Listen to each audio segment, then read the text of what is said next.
నమస్తే, welcome to Andhraprabha. నేను విద్య.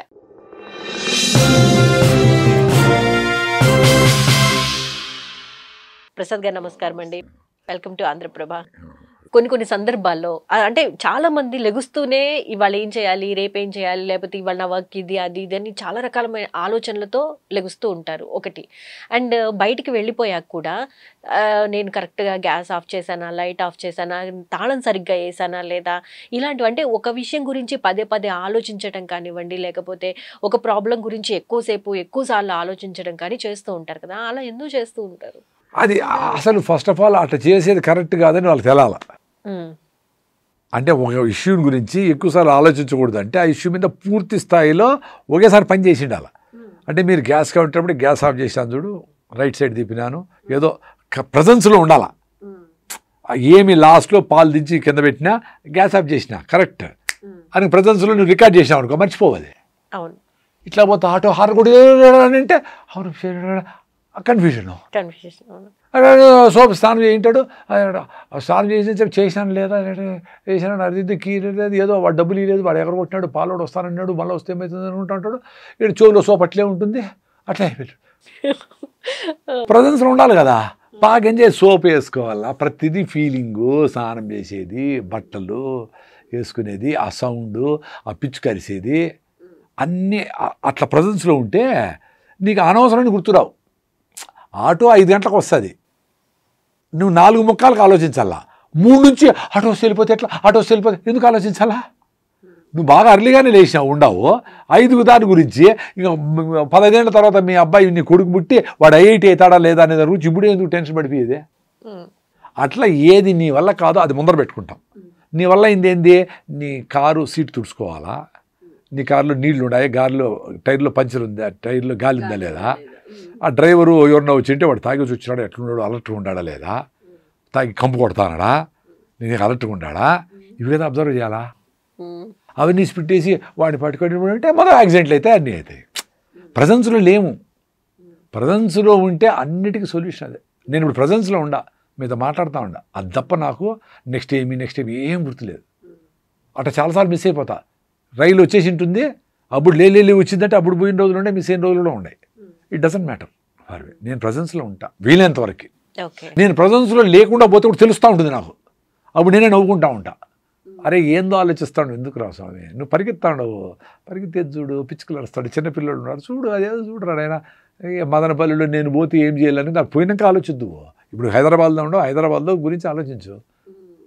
అట్లా అంటే అది మిస్ అవుతుంది నిజంగా. మీరు అన్నట్టు ట్రైన్ ఉంటుందో లేదో, లేట్ అవుతుందో లేదో, ఇవి కాకుండా ఓకే గ్యాస్ కట్టేశారనేది ఇక్కడే నువ్వు ఫీల్ అయ్యి చెప్తే ఇక్కడతో ఈ ప్రాబ్లం అనేది సాల్వ్ అయిపోతుంది కదా. మళ్ళీ ట్రైన్ ఎక్కి మళ్ళీ రిటర్న్ ఇంటికి వచ్చే వరకు నేను ఆపానా లేదా అనేది మైండ్లో కొడుతూనే ఉంటుంది కదా.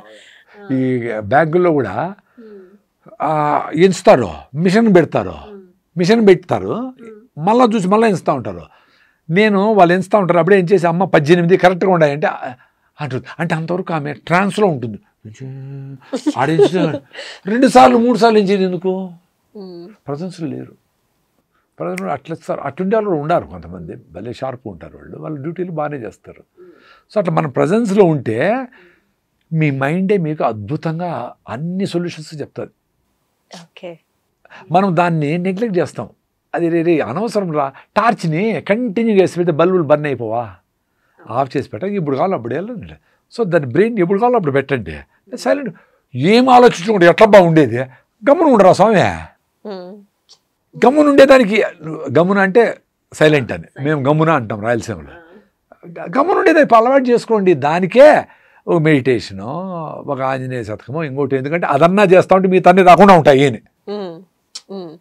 దేనికి ఎక్కువ ఆలోచించాలో దాని వరకే ఆలోచించాలి, అది ఒకటే ఆలోచిస్తావు, అందులో స్ట్రెస్ ఏం లేదు. దేవుని దగ్గర పోయి దేవుని దర్శనం చేసుకునే దానికి అప్పుడు అదేమైంది ఇదేమైంది ఆలోచించే పని లేదు కదా.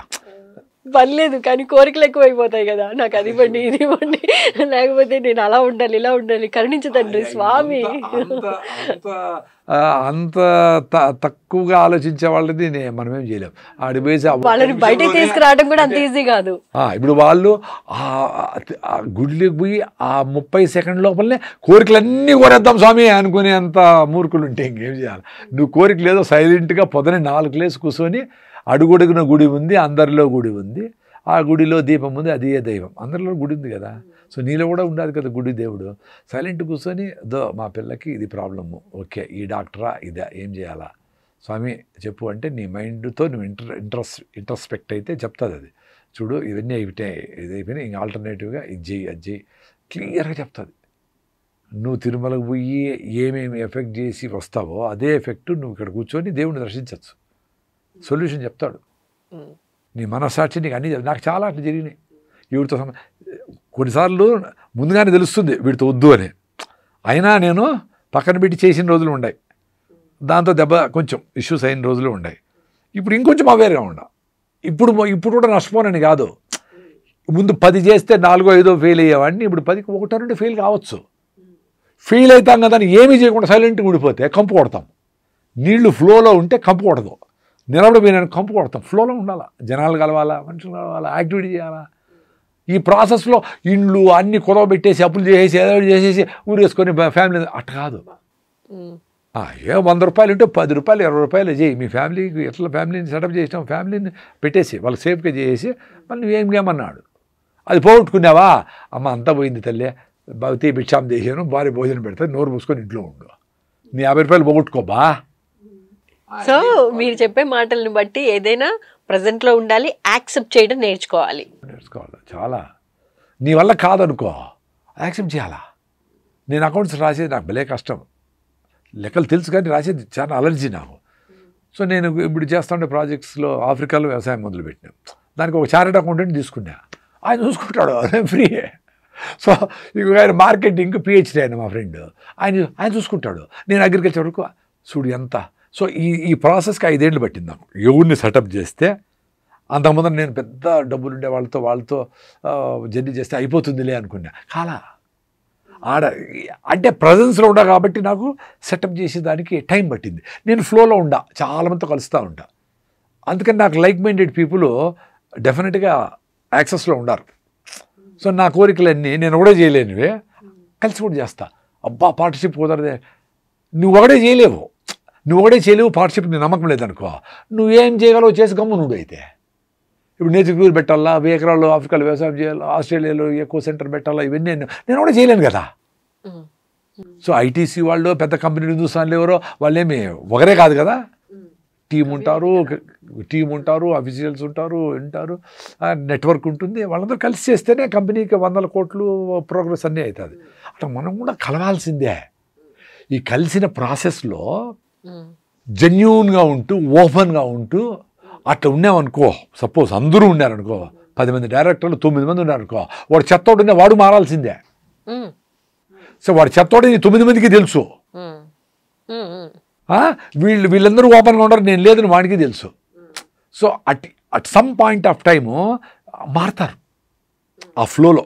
ఇప్పుడు మురికి కలిసింది అనుకో నదిలో, అట్లా బయట వాడు ఆ మురికి ఏం లేదు, ఫ్లోటింగ్లో అబ్జర్వ్ అయిపోతుంది. అట్లా అందుకు మీ పిల్లల్ని ఎప్పుడు like minded people, practical people దగ్గర పెట్టాలి. వాడు చిన్న పిల్లోడైనా చిన్నోళ్ళైనా, అంటే డబ్బుల విషయంలో ఆర్థికంగా చిన్నోళ్ళైనా పొద్దున్న లేచి వాళ్ళ పని వాళ్ళు చేసుకుంటా కరెక్ట్గా వేస్ట్ చేయకుండా డబ్బులు గౌరవం ఇచ్చి, ప్రకృతిని గౌరవించి అట్లా వాళ్ళతో ఫ్రెండ్షిప్ చెప్పేయాలి. పెద్ద కుటుంబాలని చెప్పి మినిస్టర్ కొడుకులో ఇంకోరు కొడుకులో వాళ్ళని కంటి మగవాడు మినిస్టర్ కంటి పోయినాడు అబ్బా కూడా, అది కాదు, కరెక్ట్ కాదు. అది ప్రాక్టికల్ పీపుల్ ఉండాలి.